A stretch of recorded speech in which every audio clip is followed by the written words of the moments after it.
Assalamualaikum warahmatullahi wabarakatuh. Selamat pagi, siang, petang bagi siapa saja yang mendengarkan podcast pada pagi hari ini. Kali ini Forum Anak akan bincang-bincang dengan salah satu anggotanya, yaitu Mas Yuda Fajar. Siapa nama lengkapnya? Yuda Fajar Maulana. Yuda Fajar Maulana, ya.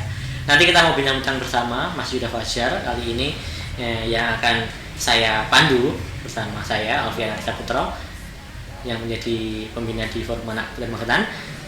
Kita langsung saja nih sama ceritanya Mas Yuda Fajar. Ini saya dengar nih Mas ya, Mas Yuda Fajar nih.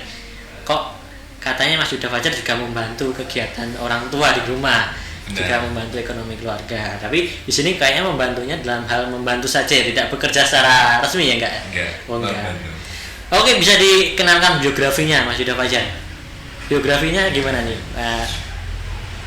Perkenalkan, nama saya Yuda Fajar Maulana. Saya ya, apa sekarang kegiatannya? Ya, kita santai saja. Yeah. Saya dari keluarga di Desa Bogoarum. Di Bogoarum. Iya, Di Pelausan ya? Pelausan. Di Pelausan di Bogoarum. Wah, cepat sekali tadi bentuk Forum Anak di sana. Sekolah di mana Mas Yuda Fajar? Saya sekolah di SMA Negeri 3 Magetan. Alhamdulillah tahun ini saya lulus. Lulus tahun ini. Lulus tahun ini. Kelas 3. Kelas 3. Kelasnya di mana? Dapatnya mungkin yang dulu alumni bisa tahu. Kelas berapa? Kelas apa? Oh, dulu kelas IPS. Oh, IPS, kelasnya IPS. Yeah. Nanti mau rencana ke mana atau rencana daftar di Unpad. Oh, daftar di Unpad. Yeah. Gimana? Sudah ada planning atau gimana? Ya, alhamdulillah udah, tapi kemarin ada kesalahan teknis. Kesalahan teknis gimana? Kesalahannya kemarin lupa daftar akun LTMPTS. Oh, lupa daftar akun. Iya. Wah, ini sembrono juga ternyata. Gimana nih kegiatannya dulu di sekolah, atau sekarang lulusnya bagaimana, atau dapat nilai atau dapat prestasi apa kira-kira Mas Yuda, atau biasa-biasa aja seperti saya dulu? Biasa-biasa aja menurut saya. Biasa-biasa saja. Iya. Biasa saja ya. Ini dengar-dengar nih dari teman-teman nih, Mas Yuda Fajar juga membantu kegiatan sehari-hari orang tua, ikut menjadi penjual sapi gitu Mas, atau gimana? Betul. Gimana ceritanya, gimana nih, kok kayaknya seru nih. Forum Anak juga ikut membantu kegiatan orang tua, jadi motivasi ya termasuknya. Ya, dari kecil emang udah ada bisnis gitu di orang tua saya. Orang tua keluarga ya. Iya. Bisnis jualan sapi, dibeli ke petani, belanja di daerah Pasar Blitar. Sampai Blitar juga? Iya. Blitar.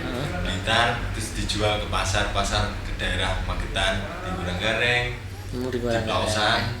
Pelausan, Guranggareng. Wah, Guranggareng tempat saya ini. Di Pelausan, di pasar sapi ya. Iya, pasar sapi. Gimana nih suka dukanya menjadi keluarga seorang penjual atau peloper sapi ya? Iya, supplier sapi itu gimana itu ceritanya itu? Mulainya suka dukanya. Sukanya dulu ya. Sukanya dulu iya. Gimana tuh? Sukanya itu mulai jadi supplier sapi. Bapak tuh ditelepon dari daerah Cianjur. Cianjur ya, jauh juga. Waktu saya umur 5 SD, kelas 5 SD. Ya. Kelas 5 SD, telepon minta kiriman sapi. Pertama itu kaget, tiba-tiba tuh minta nomor rekening. Gitu. Padahal belum kenal. Sampai sekarang tuh belum kenal. Nah, terus? Ya, habis itu dikirim uang kurang lebih 250 juta. Iya, Juta Pak, luar biasa. 250 juta. Terus gimana guys? Minta, tiba-tiba kok bisa kenal.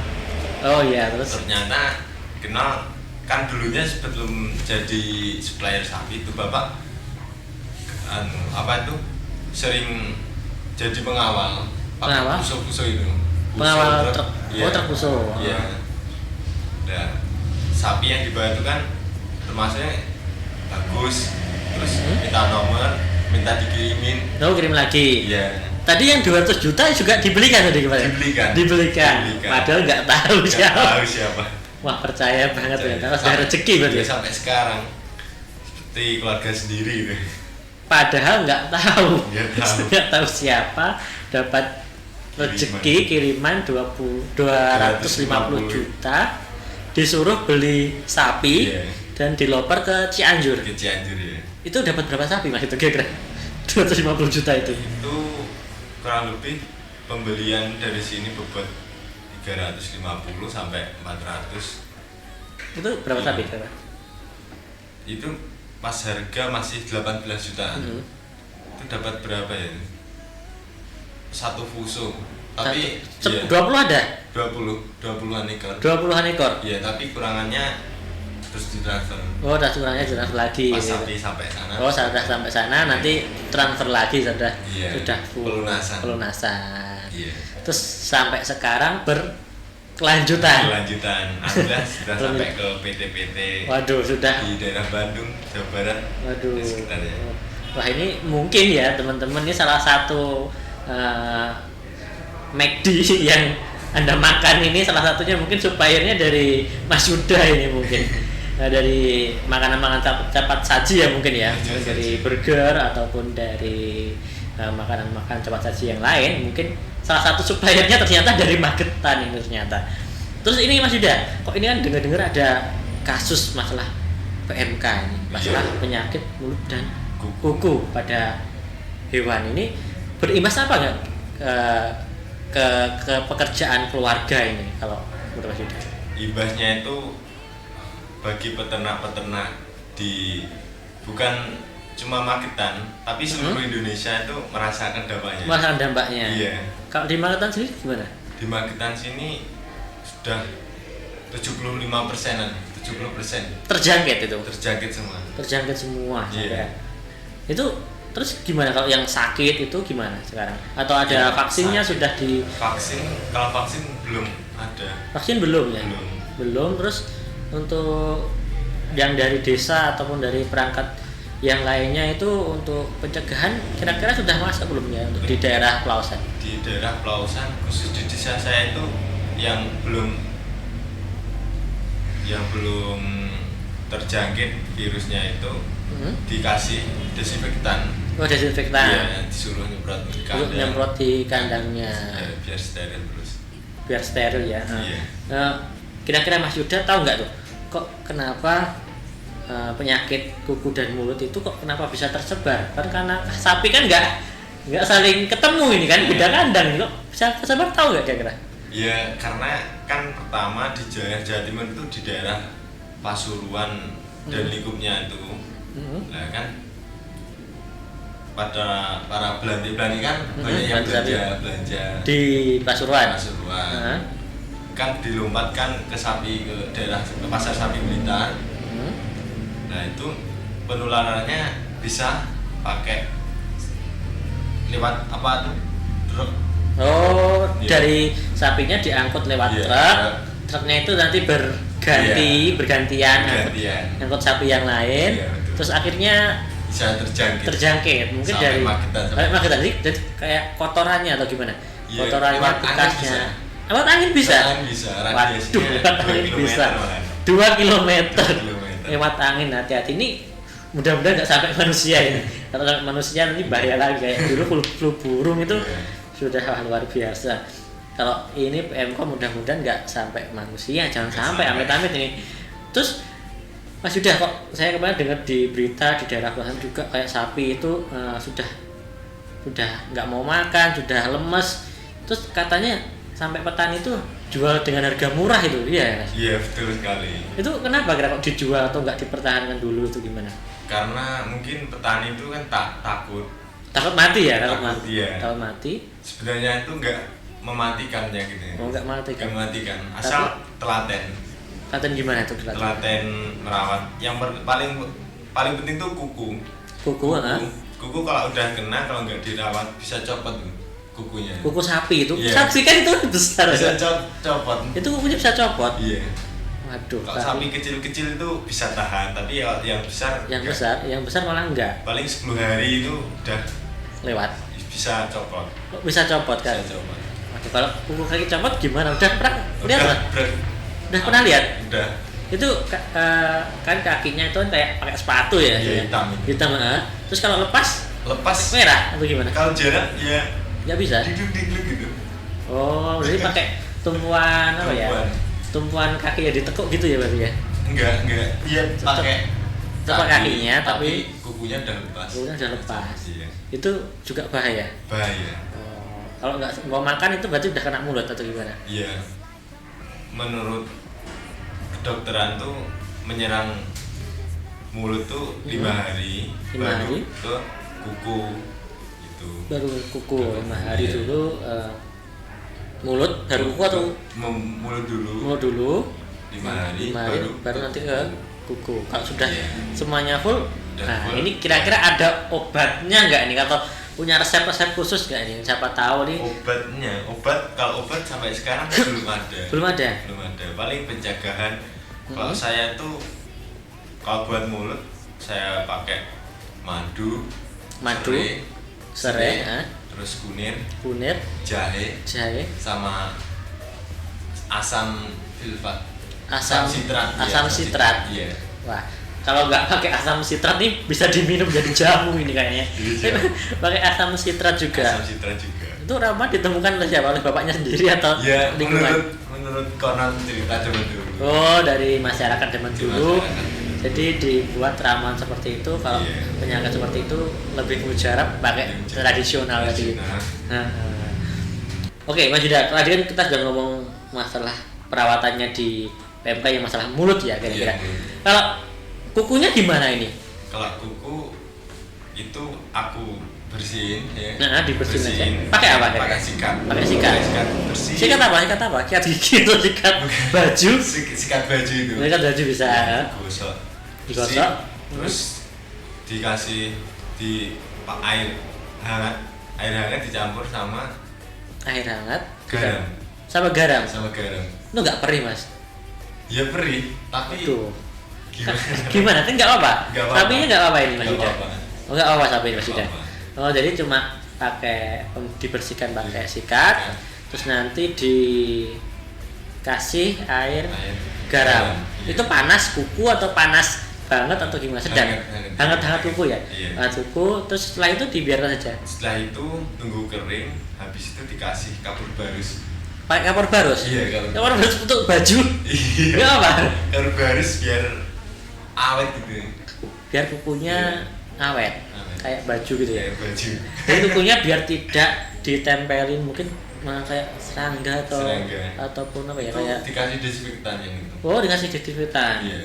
Jadi setelah itu sudah bersih semua, nanti dikasih desinfektan. Iya, apa itu desinfektan, Mas? Ada racikan sendiri?